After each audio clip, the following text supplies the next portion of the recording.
¿Qué tal? Muy buenas noches, amigos televidentes. Empezamos la emisión estelar del noticiero con las imágenes de los estragos del invierno. Y esta corta semana, Gisela, amigos televidentes, corta semana laboral con el arribo de una nueva remesa de vacunas y el aparente final de una disputa por quienes pasan a la segunda vuelta. Así es, Andrés, los resultados publicados por el CNE en su sitio web colocan a Guillermo Lasso en la segunda vuelta electoral. Agradecemos a quienes nos escuchan en Radio América 93.3 FM en Guayaquil y 104.5 FM en Quito. Y así empezamos contándoles. Más de 2 horas de intensa lluvia generaron un deslave en el cantón Piñas de la provincia del Oro. El desastre ocasionó la muerte del bombero voluntario Jonathan Javier Balcázar Ramírez mientras dormía en su vivienda. El COE cantonal reportó que se registran daños en más de una decena de casas y varias vías. El gobernador ha dispuesto que el Ministerio de Transporte movilice maquinaria para atender los caminos y también entregará ayudas técnicas a las familias afectadas.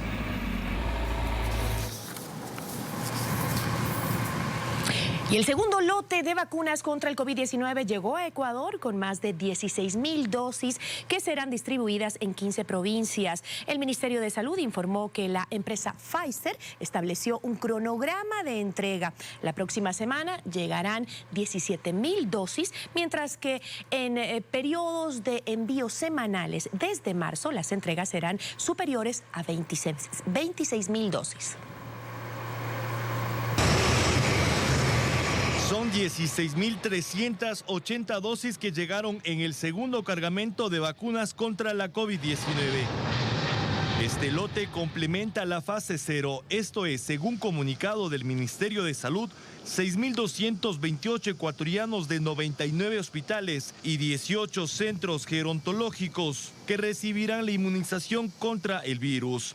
Las nuevas dosis serán distribuidas a 15 provincias y enseguida debería iniciar la fase 1 de la vacunación masiva. Personal de Fuerzas Armadas, policía, sectores estratégicos y vulnerables, profesionales y personal de salud de primera línea que no estuvieron incluidos en el plan piloto. El segundo lote llegó 28 días después del primero. Según el cronograma entregado por Pfizer, se esperan 10 cargamentos más hasta abril. Es decir, cada semana la farmacéutica se comprometió a enviar más dosis. El gobierno ha negociado 18 millones de dosis con 4 proveedores diferentes para inmunizar hasta el 66% de la población este año. Y en las fases 2 y 3, la población de 18 años en adelante que pueden entrar a la fase de vacunación. El segundo cargamento aterrizó a las 13:26 de este miércoles 17 de febrero cuando Ecuador superó los 268.000 infectados. Y mientras que la mayoría de la población espera con ansias que les llegue su turno para recibir un pinchazo de esperanza. Juan Pablo Ruiz, TC Televisión. Y la ocupación de camas y el número de muertes diarias por coronavirus aumenta considerablemente en Guayaquil. Para las autoridades, estas cifras pueden cambiar en los siguientes días, considerando el feriado de carnaval y también las elecciones. El informe epidemiológico número 6 del COE cantonal en Guayaquil presenta un aumento en los casos confirmados y sospechosos de COVID-19 en la semana del 8 al 14 de febrero. De 10.1 en casos sospechosos por 10.000 aumentamos a 11, de 1.3 por 10.000 en casos confirmados aumentamos a 1.43.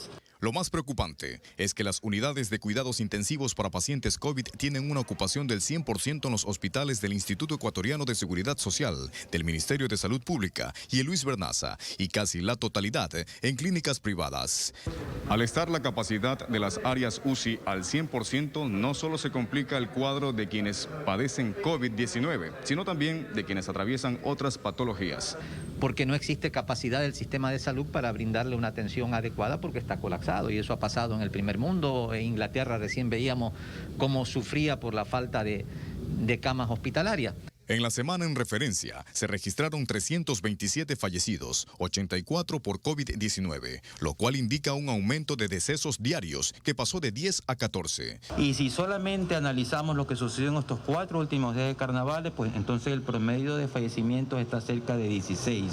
Para las autoridades, en los próximos días estas cifras pueden variar, tomando en cuenta las recientes celebraciones de carnaval y la jornada electoral. No podría cuantificarlo, pero va a ser muy fuerte a nivel de todas las edades.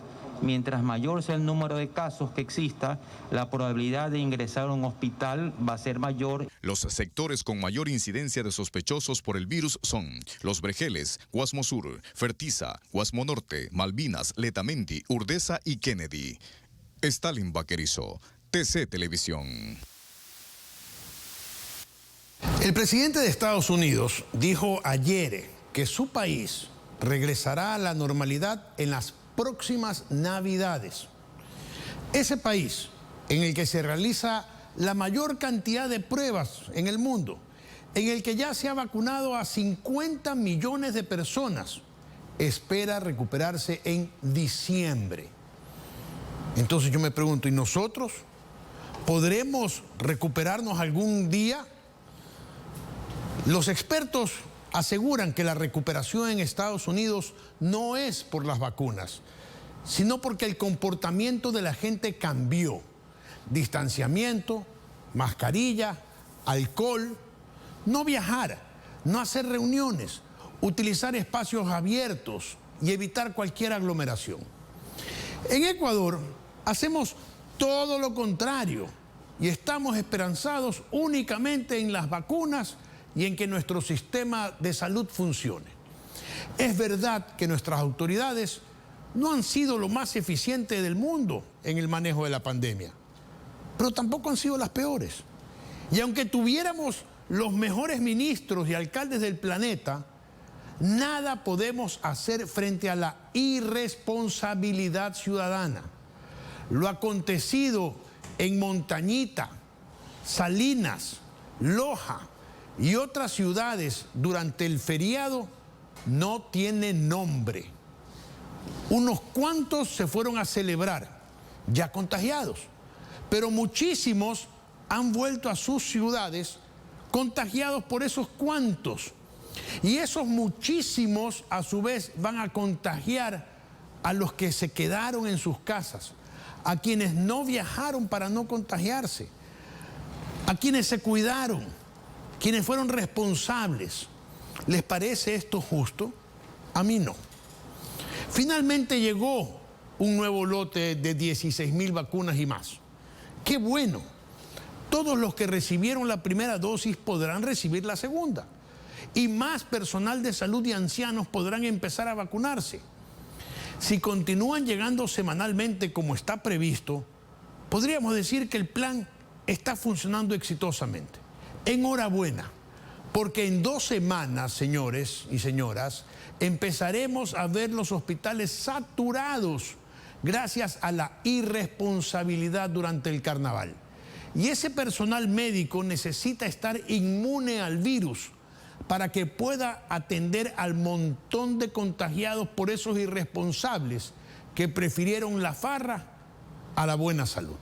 Continuamos con Gisela y con el tema electoral. Así es, Rafael y amigos.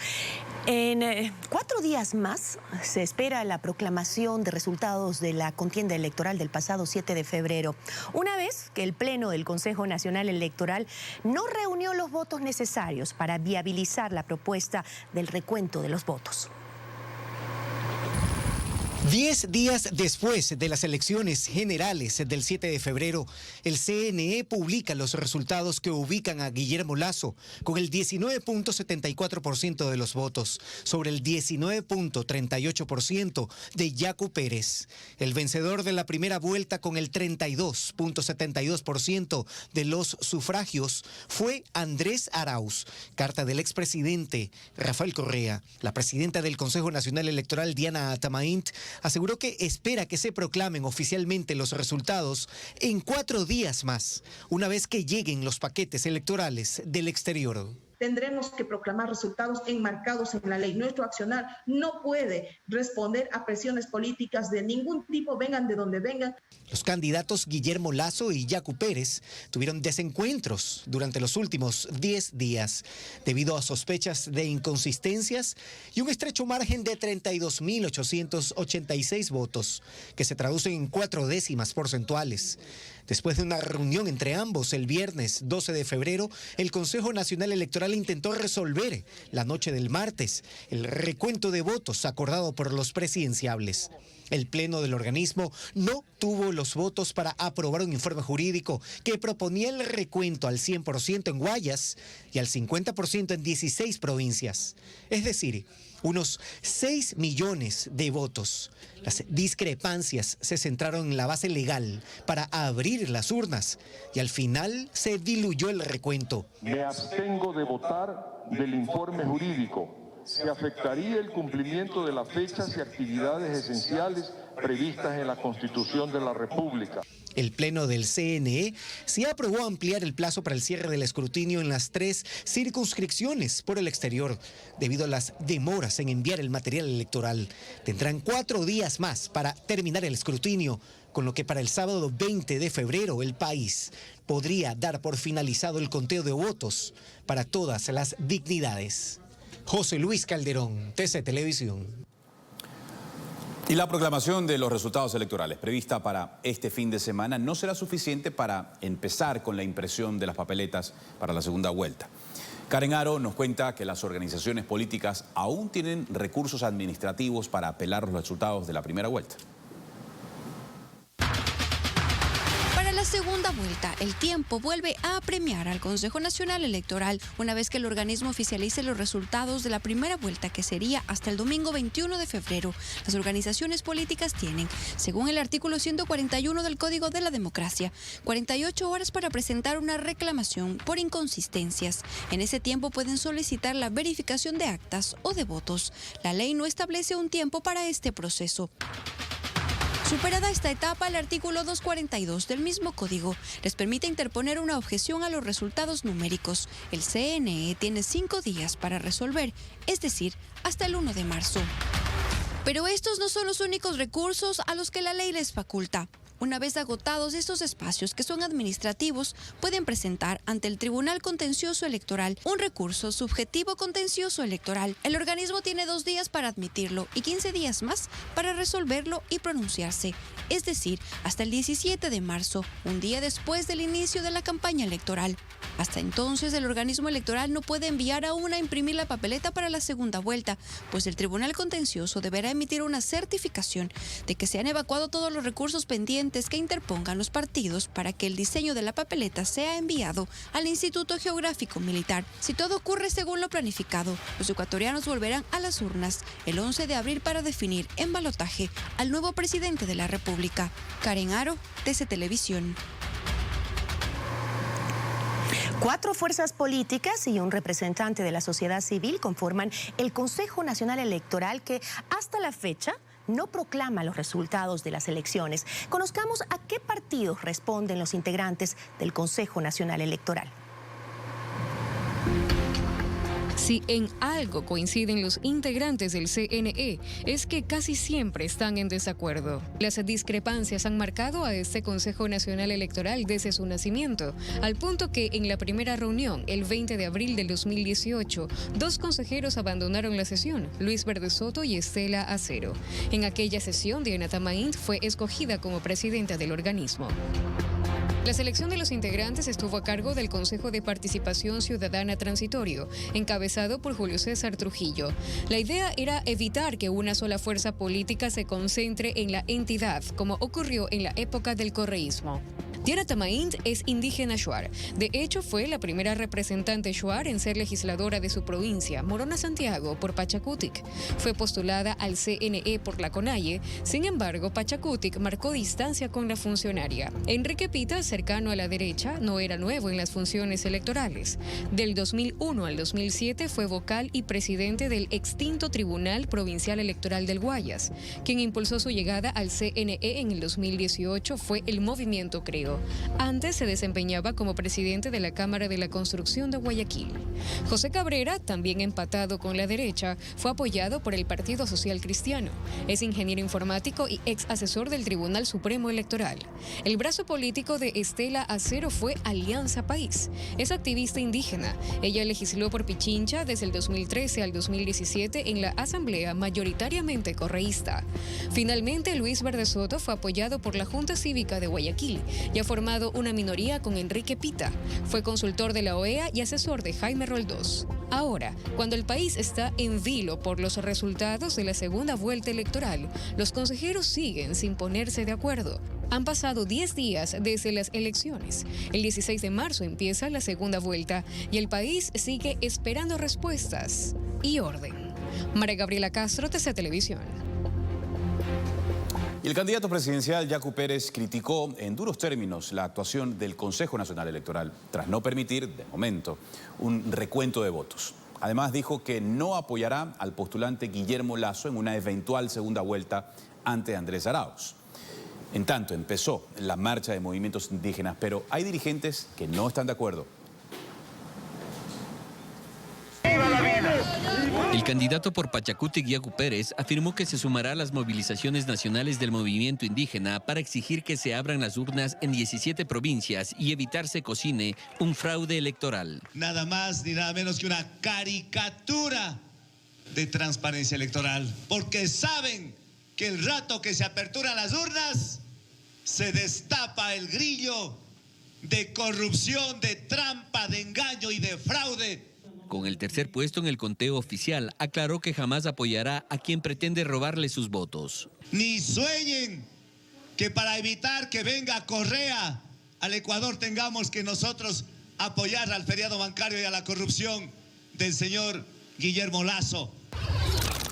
Con este escenario, las bases indígenas iniciaron una marcha desde Loja para cruzar 7 provincias en 7 días de caminata por la sierra hacia Quito, donde arribarán el martes 23 de febrero. Vamos a movilizarnos respetando los protocolos de bioseguridad. No jueguen con la voluntad del pueblo porque no saben con quiénes se van a encontrar. Aunque según el dirigente indígena y asambleísta de Creo, Luis Pachala, afirma que no hay todo el apoyo de las bases. Las organizaciones, las comunidades, los indígenas, los pueblos, las comunas expresaron sus votos, pero esos votos fueron también no solamente por el candidato Yacu Pérez. La dirigencia de Pachacutic también se mantiene en la resistencia legal. El candidato Yacu Pérez presentó un pedido de suspensión de los escrutinios. Y a la vez del proceso electoral, antes era feriado bancario, ahora es feriado electoral. El pedido lo oficializó en las instalaciones del CNE, que por segunda semana consecutiva mantienen un amplio cerco de seguridad con custodia policial y militar. Gustavo Merino, TC Televisión. Cuando el viernes 12 de febrero se dio el acuerdo entre Guillermo Lasso y Yacu Pérez, se trató de un acuerdo supralegal. ¿Qué significa esto? Que se había realizado un acto, en este caso un entendimiento, que no está contemplado en la ley, pero que la autoridad lo permite y lo avala porque se lo realiza por el bien común. Es decir, se van por encima de la ley para evitar un daño que afecte a todo el país. Por eso no critiqué el acuerdo y dije que ambos candidatos habían ganado y que el país también. Pero ¿qué sucedió al día siguiente? El sábado 13 de febrero, el candidato Yacu Pérez envió una carta al CNE ratificando el acuerdo, pero diciendo que las urnas que se iban a abrir en 16 provincias debían ser aquellas que él señala en un anexo a la comunicación y no las que el CNE escoja aleatoriamente. Obviamente esto generó la reacción del candidato Guillermo Lasso, quien, al sentirse afectado, el 14 de febrero también envió una carta al CNE diciendo que si bien se mantiene en el acuerdo para abrir las urnas de las 16 provincias, deberán presentar evidencias de las supuestas irregularidades cometidas. Además, pide que los otros candidatos que participaron en las elecciones estén de acuerdo con este procedimiento, o si no, que todo se lo haga tal cual lo dispone la ley y no como un entendimiento supralegal. Entonces, ¿qué hizo el CNE? Volvió a equivocarse. En lugar de recordarle a los candidatos que este acuerdo es un acto que no está contemplado en la ley y que únicamente puede aceptarlo si ambas partes están de acuerdo, optó por hacer el papel de mediador y su departamento jurídico emitió un pronunciamiento aceptando o negando algunas de las peticiones. Por supuesto que al ser ilegal fue rechazado por los consejeros. El CNE no puede imponer un acuerdo porque estaría actuando fuera de la ley.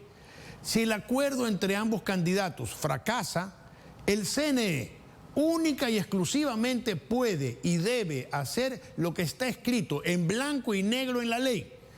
Todo lo que haga el CNE que no esté ajustado a ese librito que se llama Código de la Democracia es absolutamente ilegal. Solo una actuación dentro del marco legal es lo que corresponde cuando no hay acuerdos. Y si el candidato Lasso o el candidato Pérez tienen algo que reclamar, deben hacerlo dentro de esa legalidad, siendo demócratas, sin amedrentamientos, sin utilizar chantajes emocionales ni lanzando amenazas. Este proceso electoral debe culminar gane quien gane. Si el país ha escogido bien o mal, esa es otra historia, otro problema.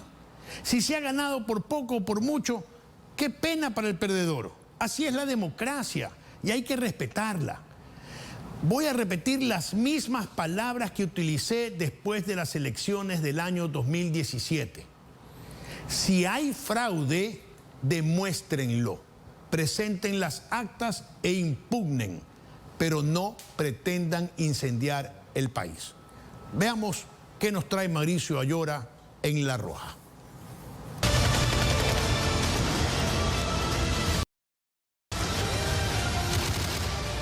Crónica, pues mi querido Rafael, acuchillaron a un joven durante una riña, una pelea, una trifulca en Quito, otro apuñalado en la capital. Ya venimos con los detalles.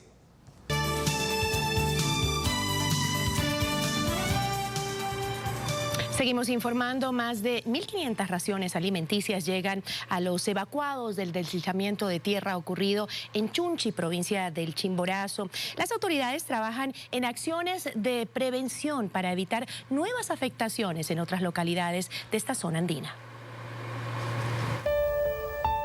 Los técnicos calculan que en la zona devastada bien podrían entrar 238 canchas de fútbol.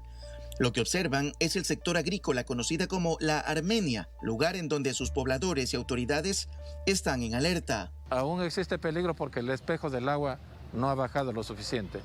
Llegó a cerca de 7 metros de alto por casi 300 metros de largo. Aquí se ordenó que se remueva el lodo para evitar el represamiento del agua. Por las condiciones de ahora que no está lloviendo, no ha pasado a mayores, pero sí estamos trabajando en el tema de prevención. La carretera que une a Chunchi con Huigra terminó devastada y la preocupación los llevó a tomar acciones. Nos declaramos en emergencia, lo cual contamos con recursos para atender las emergencias y también la buena voluntad de toda la gente de nuestro cantón. Entre Chunchi y Huigra se calcula que hay 550 personas evacuadas. Como parte de la ayuda que sigue llegando a Huigra en los últimos días, trajeron más de 1.500 raciones alimenticias para las personas evacuadas desde diferentes sectores. ¡Cuidado abajo! Sin embargo, acá los momentos de terror persisten entre los que sobrevivieron. Así lo cuentan quienes hoy están en las iglesias que funcionan como albergues. Nos fuimos de largo para acá arriba, al camino largo. Ya. Ahí sí ya me estaba desmayando. Gracias a Dios, mi nieto me cogió. No se puede dormir con tranquilidad, no podemos estar con tranquilidad porque no se sabe qué puede pasar. El deslizamiento de tierra no dejó fallecidos porque todas las personas que aquí vivían, a un promedio de 150, fueron evacuadas gracias a los estudios realizados hace más de 2 meses. Con imágenes de William Contreras, Emilio Zamora, TC Televisión. Mientras tanto, las lluvias en el cantón Montalvo, provincia de Los Ríos, provocaron el desbordamiento del río Cristal en diferentes tramos. El desastre se originó en cuestión de minutos. Las fuertes lluvias registradas durante los últimos días en el cantón Montalvo, provincia de Los Ríos, terminaron provocando el colapso del río Cristal en diferentes tramos. Anoche llovió y en la mañana ya se comenzó a ver lo que comenzó a derrumbar el río. La fuerza del agua arrasó con todo a su paso, incluso con los caminos vecinales, los mismos que quedaron parcialmente destruidos, generando problemas para la movilidad de los lugareños. El desbordamiento de este río también ha dejado como saldo decenas de hectáreas de cultivos totalmente perdidas, luego de que gran cantidad de sedimento ingresara hasta los cultivos de arroz y los cubriera por completo. Los habitantes y principalmente los agricultores temen que este escenario continúe repitiéndose durante todo lo que aún resta de la etapa invernal. Estamos preocupados por el desbordamiento del río Cristal, donde hay varias hectáreas ya perjudicadas de lo que es de ciclo corto. Debido a esta situación, las personas afectadas solicitan el apoyo de las autoridades para afrontar los inconvenientes que va dejando la presente estación lluviosa. Le pedimos al señor prefecto si nos podría ayudar con un dragado del río Cristal. Pedimos unas ayudas para ver que nos ayuden, más con cualquier cosita. Nilo Domínguez, TC Televisión. Vamos con otros temas. Le contamos que según la Fiscalía, los chats del alcalde de Quito, Jorge Yunda, con la secretaria de Salud del municipio, Jimena Abarca, evidenciarían que ambos conocían la baja sensibilidad de las pruebas de COVID-19 importadas. Pese a ello, según la Fiscalía, el municipio concretó la compra bajo una figura de beneficio al contratista.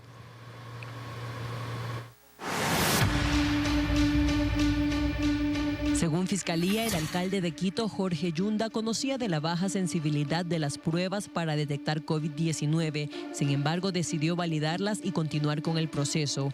Más adelante dispuso la terminación del contrato por mutuo acuerdo con la proveedora SaludMed y no de forma unilateral, con lo que evitó que la empresa reembolse los más de $4 millones que costaban las 100.000 pruebas COVID. Lo evidenciarían chats entre Yunda y su secretaria de Salud, Jimena Abarca, motivo por el cual fueron vinculados a un proceso por peculado este martes. Así reaccionó el concejal Bernardo Abad. Que el alcalde Jorge Yunda pida licencia sin sueldo o algún tipo de permiso durante el tiempo que se aclare su situación jurídica, a que los jueces ratifiquen su inocencia o declaren su culpabilidad. Según documentos que reposan en el expediente fiscal, Abarca fue quien suscribió el acta de terminación de mutuo acuerdo con base a informes técnicos emitidos por Linda Guamán, asistente en la Secretaría de Salud, y el coordinador jurídico también vinculados. En la audiencia, Fiscalía mostró chats en que Guamán manifestaba: la sensibilidad declarada es o sea súper mala. En otras conversaciones evidencia que se contactó con especialistas universitarios que dijeron que las pruebas importadas desde Corea no estaban autorizadas para su uso en la propia Corea. Lo critica el concejal Fernando Morales. Pese a esto se pagó un contrato que no se tenía que haber cancelado.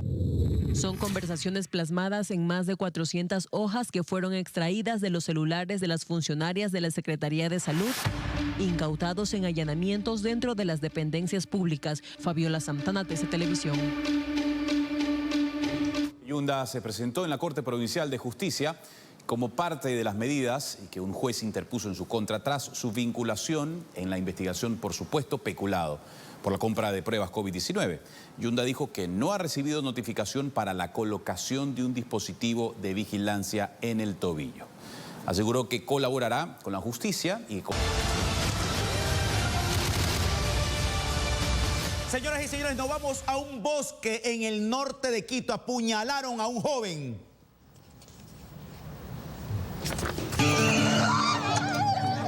Este es el llanto de los familiares tras conocer la muerte de Eric, de 26 años, asesinado la madrugada del lunes por una persona con la que estaba bebiendo licor en un bosque.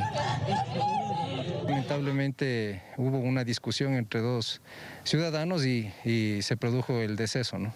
Según moradores de la zona, las peleas, agresiones y hechos violentos son frecuentes en el sector.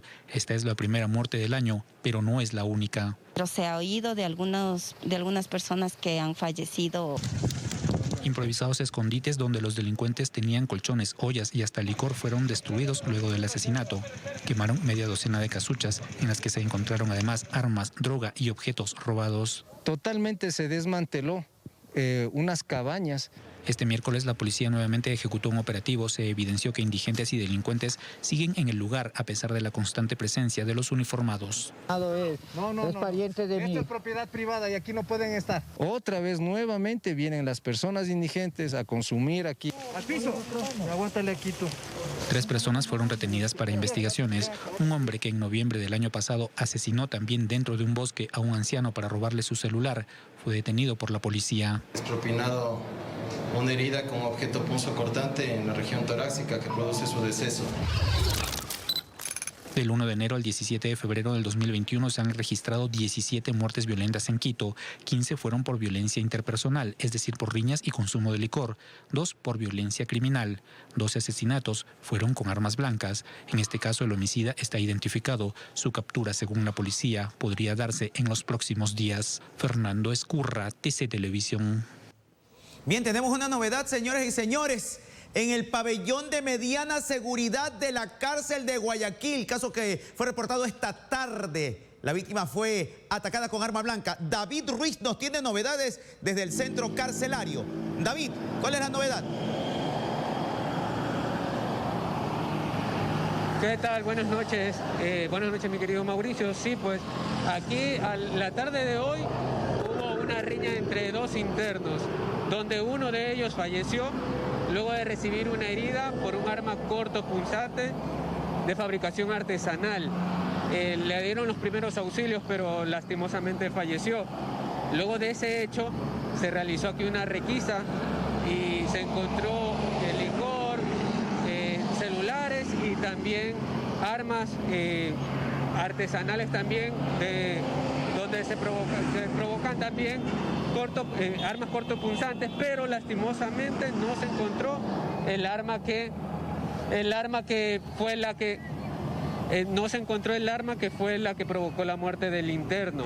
Con esta muerte, si no nos equivocamos, es la muerte número 177 a nivel nacional.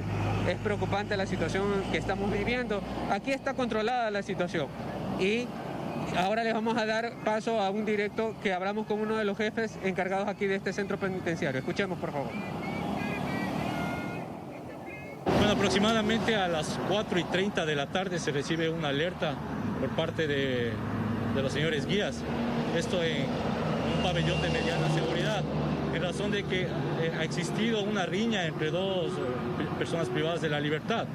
Lamentablemente una de ellas ha sido victimada con un arma blanca. En el lugar se pudo ya realizar una requisa correspondiente, pero lo importante de esto es que hay una persona que va a ser puesta ya a órdenes de la autoridad competente, posiblemente el causante de la muerte de la otra persona privada de la libertad.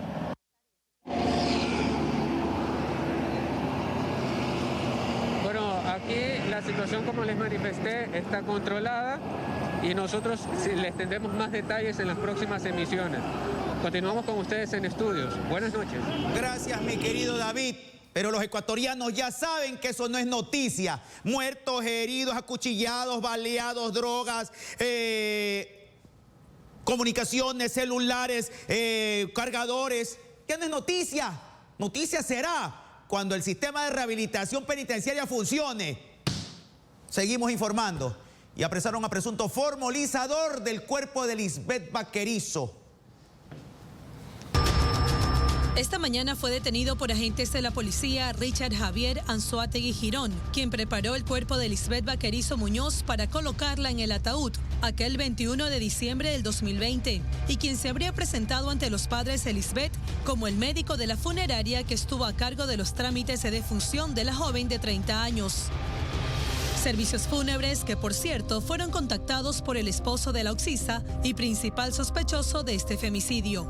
Inicialmente, Anzoátegui Girón debía presentarse periódicamente a la Fiscalía, pero una orden de detención con fines investigativos por el delito de fraude procesal permitió que la policía lo capturara. Actualmente, los sospechosos vinculados al caso son Marlon Heras Martínez, es el médico que habría firmado el acta de defunción de Lisbeth Vaquerizo y actualmente se encuentra con prisión preventiva por el delito de fraude procesal.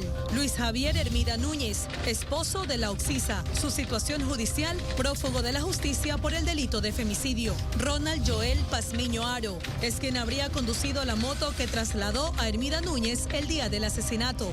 Actualmente también es prófugo por femicidio. Richard Javier Anzoátegui Girón es el formalizador de la funeraria y ahora detenido con fines investigativos por el delito de fraude procesal. Anzoátegui Girón es la segunda persona detenida por este femicidio ocurrido en diciembre pasado. La Fiscalía ha delegado a Yoli Pinillo como la nueva agente fiscal del caso. De la versión que rinde en las próximas horas el detenido Richard Anzoátegui, se sabrá dónde fue formalizado el cuerpo de Lisbeth Vaquerizo Muñoz. Si aquí, en la funeraria Santa Ana, en el suburbio de Guayaquil, o en otro lugar que ni siquiera los familiares de Lisbeth conocen. Vanessa Filella, TC Televisión. Terrible la muerte de Lisbeth. Y cara de Don Cheto por los techos, cara de Don Cheto. Siguen buscando a los autores intelectuales y también materiales del crimen de Efraín Ruales. Ni los $50.000 de recompensa que la policía ofreció para tener pistas sobre el asesinato de Efraín Ruales han dado resultados positivos para dar con el paradero de los responsables de este crimen. La mayoría de las llamadas resultan ser una pérdida de tiempo. Hay una gran cantidad. Ustedes también tienen que saber que esto genera también mucha expectativa y hay mucha información que es falsa. Por eso estamos verificándola, pero la información que es relevante ingresa inmediatamente a Fiscalía. Y ante la versión de que el asesinato del presentador fue ordenado desde la cárcel 4 a través de llamadas telefónicas, la policía prefiere responder con cautela y no lo confirma.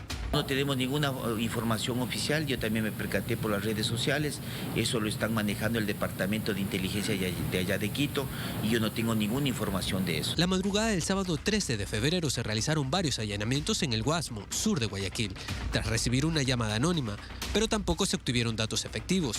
Fuimos a intentar recopilar información, indicios o personas que pudieran estar relacionadas con el hecho. No hubo nada, se continúan con las investigaciones para poder identificar a los autores materiales. Por este sicariato ocurrido el 27 de enero solo hay un detenido. Se trata de alias Casquete, quien se encuentra recluido en la cárcel 4 de Quito, debido a que se lo vinculó al robo del vehículo que fue utilizado para el crimen.